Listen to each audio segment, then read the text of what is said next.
ese principio ha desplegado sus características en diferentes formas de ver el mundo, ¿no? Eso es la arqueometría, es una ciencia antigua, ¿no? La ciencia del principio original.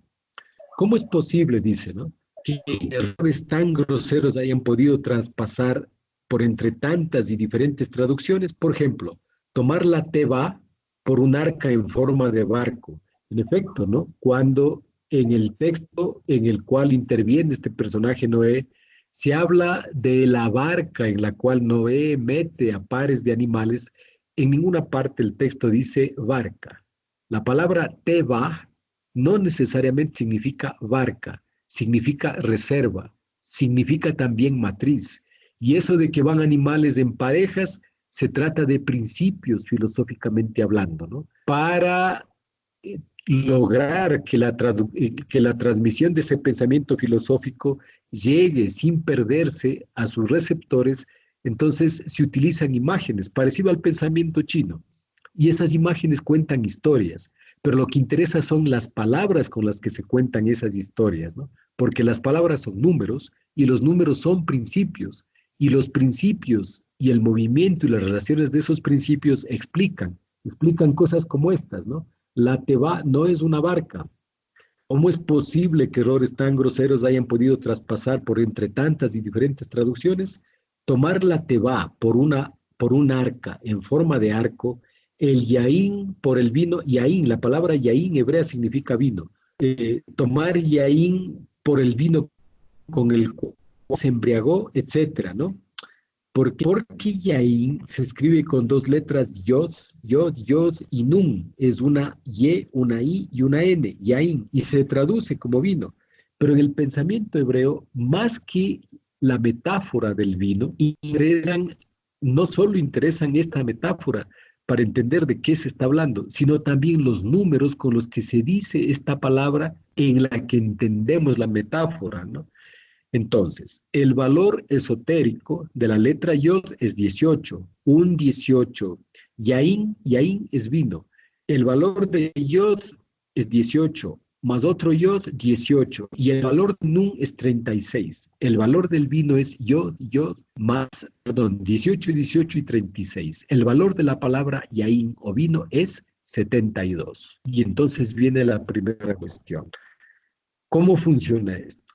Si la palabra vino tiene el valor de 72, en la palabra vino está introducido el concepto de la precesión equinoccial. ¿Por qué? Pues porque los hebreos conocían la precesión equinoccial. Todo sistema de pensamiento que en el cual cuyos conceptos, cuyas letras, cuyas formalizaciones sean capaces de aludir al número 72, son sistemas de pensamiento que aluden a la precesión equinoccial. Y esto es una constante. Entonces, ¿cuál es el primer milagro que realiza Jesús en su vida pública, no? Cuando empieza su vida pública. Pues el milagro de las bodas de Caná, ¿verdad? El milagro de las bodas, ¿no es cierto? ¿Cómo ocurre la cosa? Ah, bueno, ocurre una boda. La boda es una metáfora, ¿no? ¿Una metáfora de qué? Existen dos principios, un principio humano y un principio divino. Este principio humano y este principio divino se pueden traducir a una imagen como principio femenino y principio masculino. Cuando los dos principios se unen, la forma de decirlo es la imagen de una boda. Una boda es la unión de dos principios o de dos polaridades. Jesús y su madre han asistido a una boda. La boda está en curso, la fusión de dos polaridades está en curso y ocurre que se acaba el vino. Entonces, ¿qué le dice, qué dicen aquellos que ven que el vino se acaba en media fiesta, ¿no? Bueno, a esa fiesta están asistiendo Jesús y su madre y Jesús se entera de que se ha acabado el vino o lo enteran de que el vino se ha terminado, pero es que vino es Yaín y Yaín es 72 y ese vino Yaín se ha terminado, ¿no? Entonces, ¿qué dice la madre, no? Dice, bueno, se ha acabado el vino, entonces pregúntenle a él y hagan lo que él les diga, ¿no? Los ¿cómo se llaman? No, los huéspedes son los que van, ¿no? Y los hospedadores, los que invitan a la fiesta, ¿no? Siguen al Anfitrión, maestro, al rabí. Perdón, anfitriones. eso. Los anfitriones cuentan el problema, ¿no? Al maestro, al rabí, que es Jesús, ¿no? Es un maestro, es un rabí. Eso es lo que significa la palabra rabí. Es un maestro. Le dicen, rabí, maestro, se ha terminado el vino. Mientras tanto, la madre les ha dicho, díganle y haced lo que él os diga. Entonces él les dice, ah, bueno, reúnan unas tantas tinajas de agua y luego él hace algo. El producto de su operación es transformar el agua en vino. Vamos a los símbolos que estudiamos en el primer encuentro que tuvimos esta vez, ¿no? Y vamos a parar ahí después de estudiar ese símbolo fundamental para hacernos cargo de lo que está pasando en este momento, ¿no? ¿Qué está ocurriendo?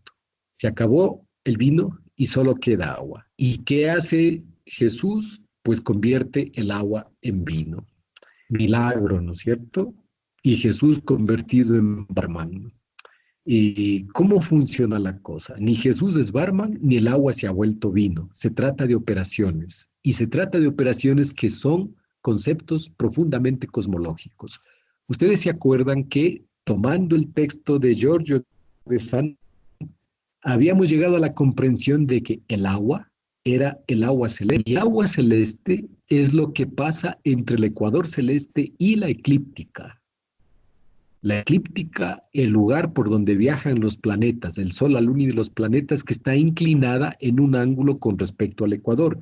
Esa inclinación genera el punto vernal y por aquel movimiento de precesión de los equinoccios, ese punto vernal se desplaza, pero se desplaza a razón de 1 grado cada 72 años. Entonces, cualquier sistema mítico simbólico que incluya la cifra 72 y sus múltiplos es un sistema que incluye la concepción de precesión equinoccial. Pregunta, ¿el hebraísmo incluye este sistema? La respuesta es un sí rotundo. El pensamiento hebreo está construido sobre el módulo de 72, entre otros módulos fundamentales. Recuerden que existe Cábala del carro, Merkabah, que tiene como números al 4, al 10, al 33, por ejemplo. Y existe Cábala Bereshit, que tiene como módulos los valores de Bereshit, que son estos que tienen que ver también con la cifra 72. Les leo los números que nuestro autor llama los números de la precesión para ver la universalidad de este concepto.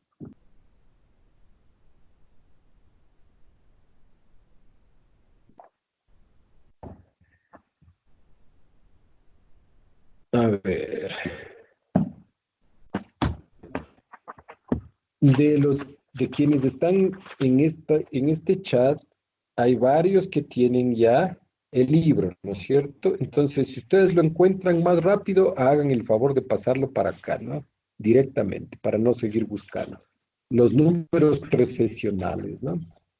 Son números que aparecen, a ver si está por acá. Hay un capítulo donde los números aparecen en forma exacta y sucesiva, ¿no? A ver, hay un resumen de esto en el libro de Hancock, precisamente bajo la idea de los números de la precesión. Vamos a tener que buscárselo, porque si no va a estar muy abstracto esto, ¿no? A ver, ¿cómo lo ponemos?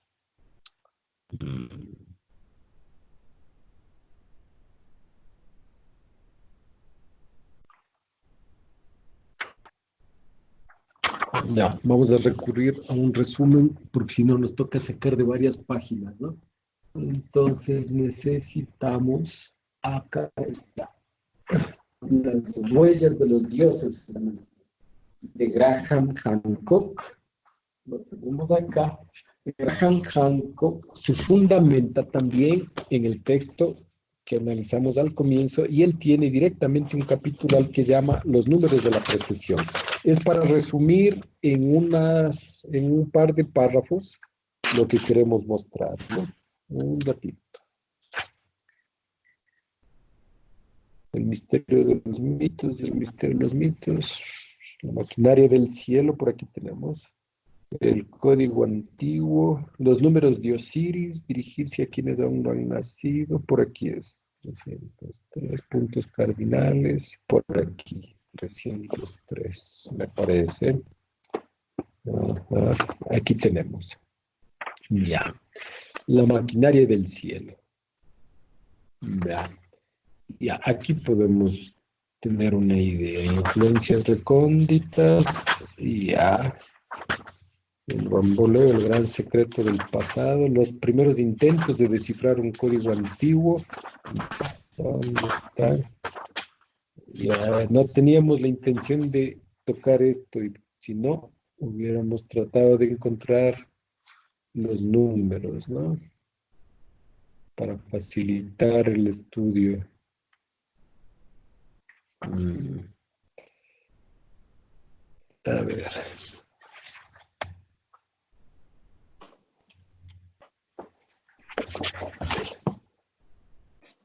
Por aquí.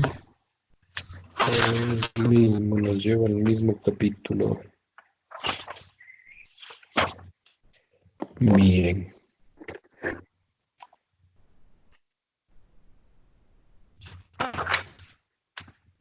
Aquí está.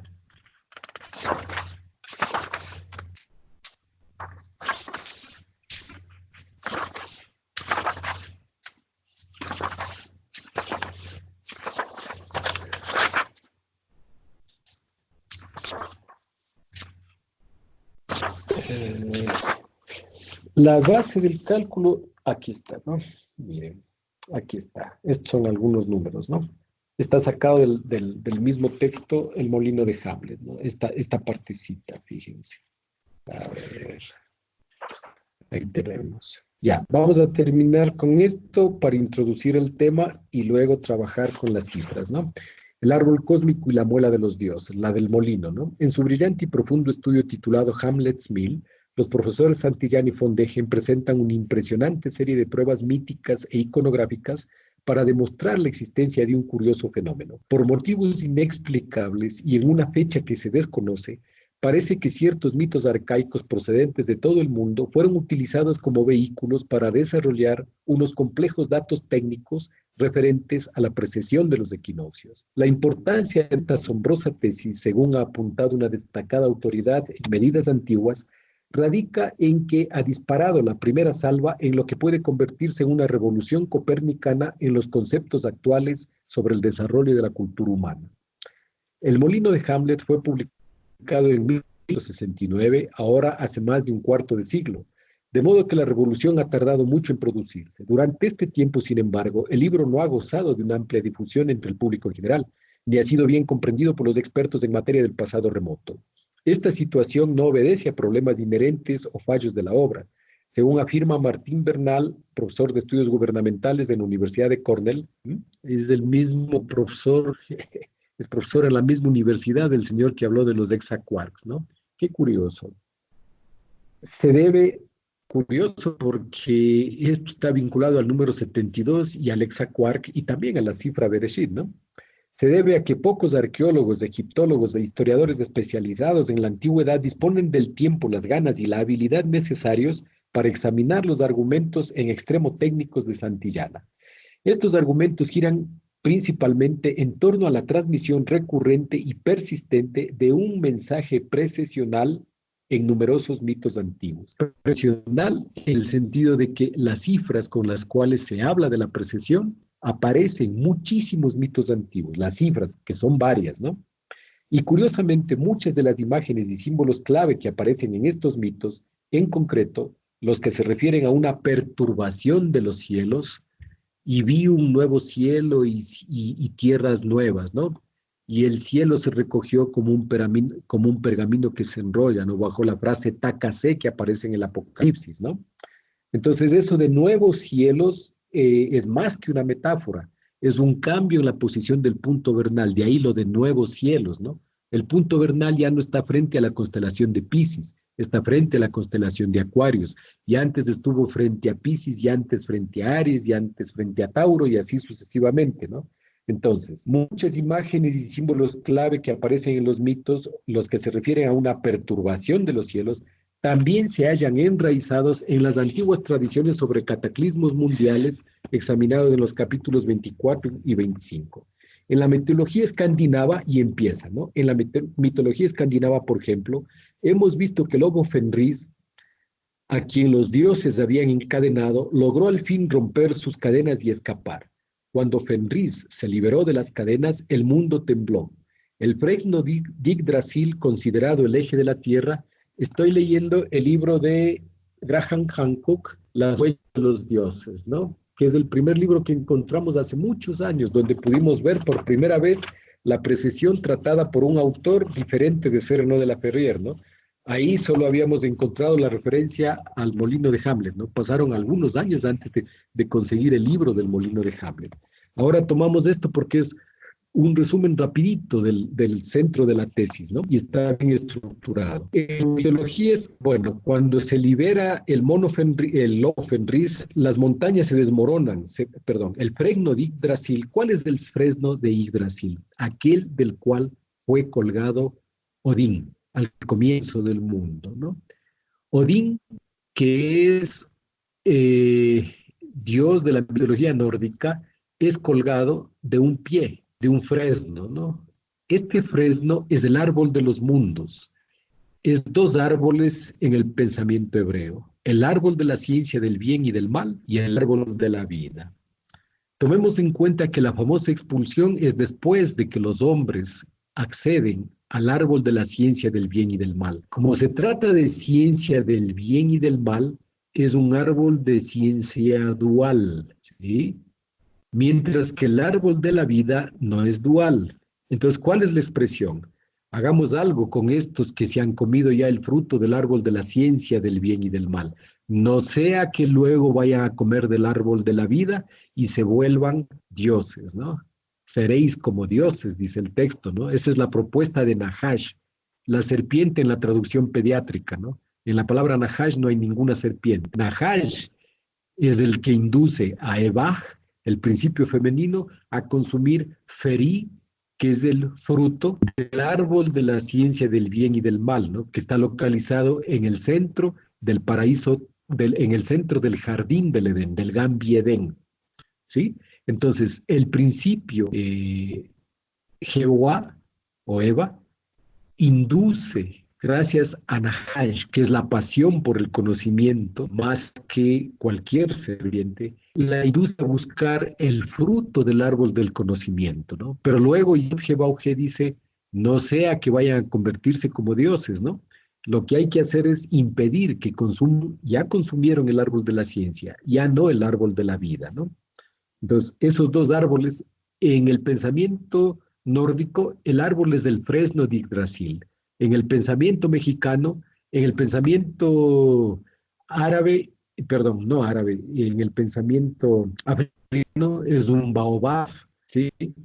Y así, es el árbol de los mundos, es el árbol por el cual sube y baja el chamán tungús, el chamán en el oriente, el chamán siberiano, ¿no? Es el eje cósmico, ¿no?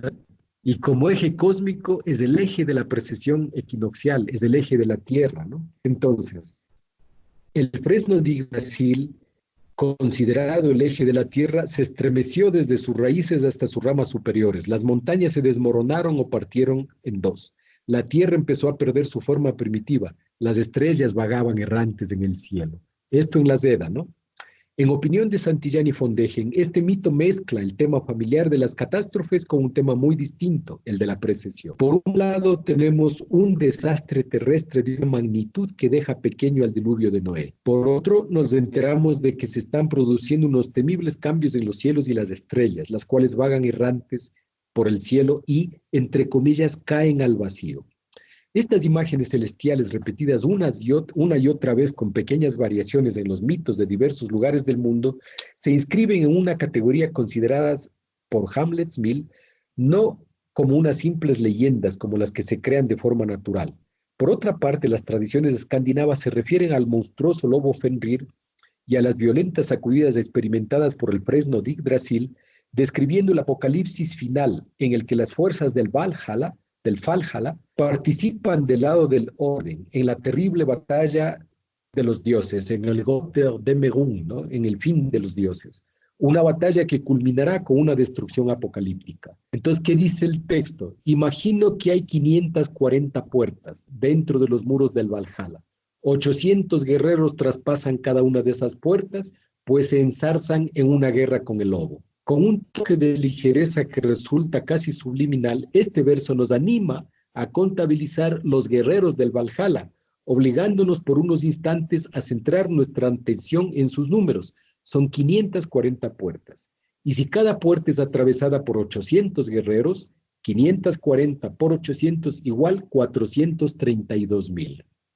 Este total, como veremos en el capítulo tal, está matemáticamente ligado al fenómeno de la precesión. ¿Por qué? Porque 432,000 es múltiplo de 72. No es probable que aparezca en la mitología escandinava por azar, sobre todo en un contexto que previamente ha especificado una perturbación de los cielos lo suficientemente grave como para hacer que las estrellas vaguen errantes por el cielo. Para entender lo que ocurre aquí es esencial la imaginería básica del antiguo mensaje que Santillán y Foundation afirman haber descubierto. Esta imaginería transforma la luminosa bóveda de la esfera celeste en una vasta y compleja maquinaria y, al igual que una rueda de molino, un molinillo, un remolino, una muela, esta maquinaria gira sin cesar. Su movimiento es calibrado de forma permanente por el Sol, que sale en una constelación del zodíaco o el punto vernal, luego en otra y así sucesivamente a lo largo del año. Los 4 puntos claves del año son los equinoccios de primavera y otoño y los solsticios de invierno-verano. En cada punto observamos que el Sol sale en una constelación distinta. Bueno, viene este discurso, pero luego interesa los números, ¿no? Los números y la imagen de una muela de molino, pero lo que nos interesa es la cifra, ¿no? Bien, vamos aquí están, los números de Osiris. A ver. Ya, miren. Vamos a ver varios números vinculados, los números precesionales, esto está ahí en la página 304, son 360, 72, 30 y 12, y esto los encontramos también en la leyenda de Isis y Osiris, ¿no? Aquella que Plutarco transmitió en Delfos a los mistes, ¿no? A los que buscaban los misterios, a los que preguntaban al oráculo de Delfos, ¿no? A la Sibila. Pues Plutarco escribió la leyenda Isis y Osiris y contó una leyenda, ¿no? En esa leyenda Osiris es sacrificado por su hermano Set, es metido en un ataúd por su hermano Set, y son 72 conspiradores los que clavan el ataúd. Hay como 72 son los escalones de la Soulam, aquella escala que ve Jacob, por la cual suben y bajan los ángeles, ¿no? Entonces, esa escala también tiene un valor de 72. 72 también son los versículos de David. 72 es el número de la precesión equinoccial. 72 es el valor del primer grado de la constelación de Aquarius, que ha concluido ya el 19 de este mes, ¿no? Ha concluido el número 72 años o el primer grado. Entonces, estas cifras son módulos 370, 72, 30 y 12. La mayoría de ellos se encuentra en una sección de los mitos que nos ofrecen detalles biográficos sobre diversos personajes. Estos han sido convenientemente resumidos por Wallis Budge, ex conservador de antigüedades egipcias del Museo Británico. Veamos cómo es. La diosa Nut, esposa del dios Sol, Ra, era amada por el dios Geb. Cuando Ra descubrió la intriga, maldijo a su esposa y declaró que no pariría un hijo en ningún mes del año. Entonces el dios Tod, que también amaba a Nut, disputó una partida de damas con la luna y ganó esta 5 días completos, los cuales añadió a los 360 días en los que consistía el año. El primero de estos 5 días nació Osiris, y en el momento de nacer se oyó una voz que proclamaba el nacimiento del Señor de la creación. Sigue el análisis de Han. En otras partes del mito nos informa que el año de 360 días consiste en 12 meses, cada uno de los cuales está formado por 30 días. Y así, hasta aquí hemos obtenido 3 de los números precesionales, 360, 12 y 30. El cuarto número que aparece más adelante en el texto es sin duda el más importante. Como hemos visto en el capítulo 9, la perversa deidad llamada Set encabezó un grupo de conspiradores en una conjura para asesinar a Osiris. El número de los conspiradores era 72. Con este número en la mano, según sugiere Sellers, una arqueóloga que investiga la mitología egipcia, por el lado de la arqueología, estamos en disposición de poner en marcha un antiguo programa informático, dice Hancock. 12, número de constelaciones del zodíaco. 30, número de grados asignados en la eclíptica a cada constelación. 72, número de años requeridos para el sol equinoccial, para que el sol complete un desplazamiento de 1 grado a lo largo de la eclíptica. 360, cifra de los grados. 72 por 30, 2160. El número de años requeridos para que el sol pase de una constelación a otra. 2160 por 12 constelaciones, 25.920. Número de años de un ciclo precesional completo o gran año, y por ende el número total de años requeridos para que se produzca el gran retorno. Estas son las cifras de los números precesionales: 12, 30, 72, 360, 2160, 25.920, 108, que es 72 por 72 más 36.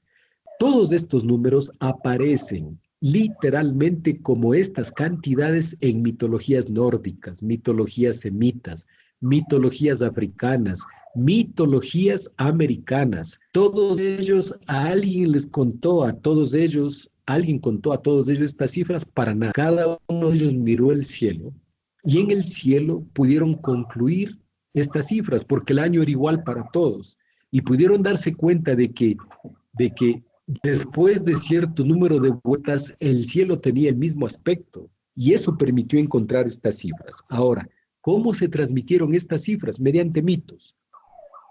Según afirma Sellers, aparecen también otras cifras que son combinaciones. 36 es el número de años requeridos para que el sol equinoccial complete un desplazamiento de medio grado.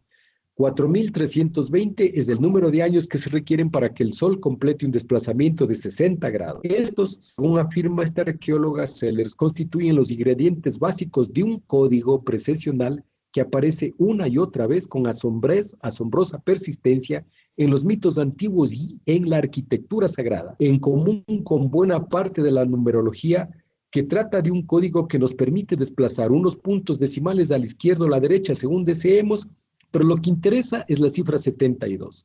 El número más importante del código es el 72. A este se añade el 36 y da 108. Si multiplicamos 108 por 100, hay 10.800. Si dividimos para 2, obtenemos 54. En definitiva, se trata de 72 en variantes de operaciones, ¿no? Si 54 multiplicamos por 10 es 540, 54.000, 540.000, 5 millones, etc. No menos significativo es 2.160, que por 10 es 216.000, y por 2 es 432.000, ¿no? El número de guerreros que atraviesan las 54 puertas en el Valhalla de la mitología nórdica, ¿no? 800 por 54. Entonces, ¿cómo es el asunto? Estos números están en los mitos. Están en los mitos. ¿Y cómo así? Veamos un ejemplo, ¿no? Ya, pero el ejemplo igual está largo, ¿no? Para poder ayudar a ver la importancia del tema, ¿no? Está un poquito largo, ¿no? Para leer. Quedemos así hasta el día de mañana, ¿sí? El día de mañana yo les muestro una colección de mitos en los cuales aparecen estas cifras. ¿De dónde nos viene en relación con la Cábala? ¿Por qué? Porque Jesús ha transformado el agua en vino. Pero como el vino tiene un valor de 72 en letras hebreas, resulta que lo que ha hecho Jesús es explicar, ya en otro nivel de la lectura de exégesis bíblica, desde la perspectiva de la Cábala hebrea, ya no desde la perspectiva de una exégesis teológica, ¿no? Utilizando una hermenéutica del símbolo, ¿sí? Que es la hermenéutica que tiene que ver con el significado del texto. Utilizando esa hermenéutica, lo que ha hecho Jesús es introducir de nuevo la precesión en la concepción del mar celeste. Importa muy poco que se trate de boda y que se trate de milagro. Esa es la imagen literal. Pero lo que esa imagen transmite literal y verbalmente es una cifra. la cifra 72. ¿Qué quiere decir eso? Que si vemos a Jesús ya no con la idea religiosa, sino como la transmisión de un conjunto de pensamientos, lo que se ha hecho es rescatar en su misión pública la referencia a la precesión equinoccial. Es como si dijera, chicos, lo que yo vengo a decir o lo que yo vengo a aclarar está vinculado a la precesión equinoccial. Y eso es lo que significa convertir el agua en vino. La conversión no tiene nada que ver con un milagro. Dios no necesita violar sus propias leyes, ¿sí?, para plantear una cosa, ¿no? Las leyes siguen estando. El problema es de interpretación del texto, ¿sí? La concepción del milagro recurre a la fe, pero para los que no tenemos fe, queda el conocimiento, ¿no? O la búsqueda del conocimiento. Así que lo vamos a buscar no desde el lado de la creencia, el milagro, sino desde el lado de la ciencia de los mundos. Fue la que permitió la construcción de la Torá y la construcción también del Nuevo Testamento, ¿no? Y eso es lo que hace incomprensible el texto de Juan, el texto del Apocalipsis, ¿no? El Apocalipsis, literalmente el texto de la revelación, ya que es lo que significa Apocalipsis, está construido 100% sobre nociones de la cábala hebrea, ¿no? Y esta construcción sobre la cábala hebrea impide que la lectura literal del texto nos lleve para algún lado. La lectura literal solo lleva a un conjunto de imágenes cuya penetración es imposible si no se tienen las claves hermenéuticas propias de ese lenguaje, ¿no? Y esas claves son un conjunto de ideas míticas, pero también un conjunto de cifras. Eso es lo que se produce en los números, ¿no? En el un ejemplo, ¿no?, de esos números precesionales son estos 432.000 guerreros, ¿no?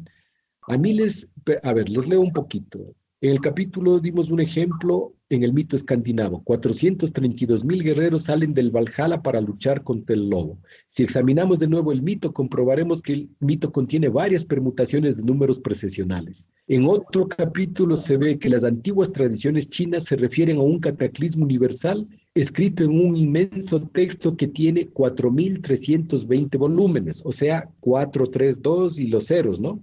A miles de kilómetros de distancia, Beroso, el historiador babilonio Beroso, atribuye un reinado de 432.000 años a los reyes míticos que gobiernan Sumer antes del diluvio. Beroso designa también 2.160.000 años al periodo entre la creación y la catástrofe universal. En otro lado del mundo, los mitos de los antiguos amerindios, como los mayas, contienen también números 72, 2160, 4320. Nunca lo averiguaremos gracias a los conquistadores y a los celosos frailes que destruyeron el patrimonio tradicional de Centroamérica, Maní, ¿no? Maní, y esos autos de fe con los códigos mayas y con los códigos nahuas, ¿no? Hechos por el obispo, ¿no? En Maní, en Centroamérica. Esa destrucción impidió rescatar a algunos, pero los que se rescataron, lo que sí podemos afirmar es que los números relevantes aparecen con profusión relativa en el calendario maya del cálculo largo. En el capítulo 21 nos referimos a ese cálculo. Los números necesarios para la precesión en el calendario maya están según estas fórmulas. Un catún, 7.200 días, y ahí está el 72. Un tun, 360 días, número precesional. Dos tun, 720 días. 5 Bactuns, 720.000 días, 5 Catuns, 36.000 días, 6 Catuns, 43.200, que son como los 432.000 guerreros del Valhalla, ¿no? 6 Tun, 2.160 días, y así podemos seguir. En Angkor, da la impresión de que los monumentos de Angkor, Borobudur, por ejemplo, han sido construidos como una metáfora precesional. Angkor posee 5 puertas, cada una de las cuales conduce a un camino que atraviesa un foso infestado de cocodrilos que rodea el yacimiento. Pero cada uno de estos caminos está bordeado por una hilera de gigantescas figuras de piedra, 108 por avenida, 54 en cada lado, en total 540 estatuas. Pero esto es Angkor, esto es en el sudeste asiático, mientras que los 432.000 guerreros son en el Valhalla, mientras que el vino vale 72, y esta es una tradición semita, es decir, este conjunto de cifras tan universalmente distribuido hace alusión directa al misterio de la precesión equinoccial. Tal como lo observan Santillán y Fondejen, las figuras no sujetan a la serpiente, ¿no? En Borobudur, en una imagen, sino que parecen tirar de ella, lo cual indica que las 540 estatuas, 540 por 2 o 54 por 2, 108, módulo o múltiplo de 72 más 36, ¿no es cierto? Pero también son 108 las marcas en el cuerpo de los Budas, en fin. Se trate de Buda, se trate de Jesús, se trate de Odín, se trate de las Eda, se trate de construcciones sagradas, estas cifras se repiten por todas partes, ¿no? Y este conjunto de cifras es el que nos permite volver desde otra perspectiva al pensamiento semita antiguo. Vamos a parar ahí con una sola mención, ¿no? Borobudur, templo, a ver, lo mismo puede decirse del célebre templo Borobudur en Java, con sus 72 estupas, y quizá también de los megalitos de Baalbek en el Líbano, que según los expertos son los bloques tallados de piedra más grandes del mundo, muy anteriores a las estructuras romanas y griegas que se hallan en el yacimiento. Los tres que componen el llamado trilito tienen una altura equivalente a un edificio de 5 pisos y cada uno pesa 600 toneladas, etc. En el subcontinente indio, perdón, este templo estaba rodeado de 54 columnas de tamaño y peso descomunal. En el subcontinente de la India, eh, constatamos que los números 76 referentes a Osiris en Sellers se transmiten a través de diversos medios en una forma que es muy difícil de atribuir al azar. El Agni Chayana, el altar del fuego hindú, consta de 10.800 ladrillos, y ahí tienen al 108, ¿no? En el Rig Veda, el texto védico más antiguo y una auténtica mina de la mitología hindú, hay 10.800 estrofas, y ahí tienen al número precesional, 72 más 36. Cada estrofa tiene 40 sílabas, de modo que toda la composición tiene 432.000 sílabas, el mismo número de soldados que cruzan 54 puertas, ¿no? 84 por 50, 432.000, pero eso era en el norte, y ahora estamos en el Rig Veda, ¿no? Ni más ni menos. En el Rig Veda 1.164 leemos sobre la rueda de 12 radios en la que están establecidos 720 hijos de Agni, el número 72. En la Cábala hebrea aparecen 72 ángeles, a través de los cuales aquellos que conocen sus nombres y números pueden acceder o invocar a los Sefirot. La tradición Rosacruz se refiere a ciclos de 108 años, según los cuales la secreta hermandad deja sentir su influencia. Asimismo, el número 72 y sus permutaciones y subdivisiones revisten una gran importancia para las sociedades secretas chinas conocidas como las tríadas. Un antiguo ritual chino requiere que cada candidato, para ser iniciado, pague una cuota de 360 en metálico para, entre comillas, confeccionar ropa, 108 en metálico para la bolsa, 72 en metálico para el curso de instrucción y 36 en metálico para decapitar al sujeto traidor. Es una sociedad secreta, ¿no? Que arma un lenguaje simbólico. Así, en la moderna Singapur, etcétera, ¿no? Eso se traduce hasta en dólares porque se conserva una tradición. Por último, regresemos de nuevo a la India y examinemos el contenido de las Sagradas Escrituras conocidas como Puranas. Estas se refieren a 4 eras de la Tierra llamadas yugas, que juntas equivalen a 12.000 años divinos.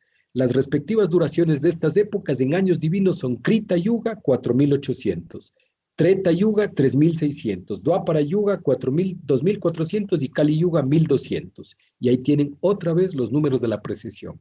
Los Puranas también nos dicen que un año de los mortales equivale a un día de los dioses. El Kali Yuga, por lo tanto, consiste en 1.200 años de los dioses, con una duración de 432.000 años mortales. Un Mahayuga o gran era, compuesta por 12.000 años divinos, equivale a 4.320.000 años de los mortales. Un millar de Mahayugas o un día de Brahma son 4.320 millones de años ordinarios. Y no paramos nunca. El Kali Yuga con una duración de 432.000 años mortales, etcétera, etcétera, etcétera, ¿no? Esto no se acaba nunca. Todas las tradiciones de todo el planeta, hablando de fenómenos mundiales, ¿no? Todas incluyen el número de 72. Jesús no es una excepción. Y su primer milagro es recordar que en el mar celeste el número clave es el Yaín, 72, traducido como vino, para todos los efectos. Es el mismo vino que, entre comillas, embriaga a Noé. También se trata de Yair. Cualquier referencia en el texto hebreo, en la Torá o en el Nuevo Testamento, en el cual se aluda a 72, incluye la noción de precesión. Un ejemplo, volvamos a leer ese capítulo extraño, ¿no? Me parece, y con eso terminamos, y lo dejamos para mañana. Les leo solo el capítulo y el versículo.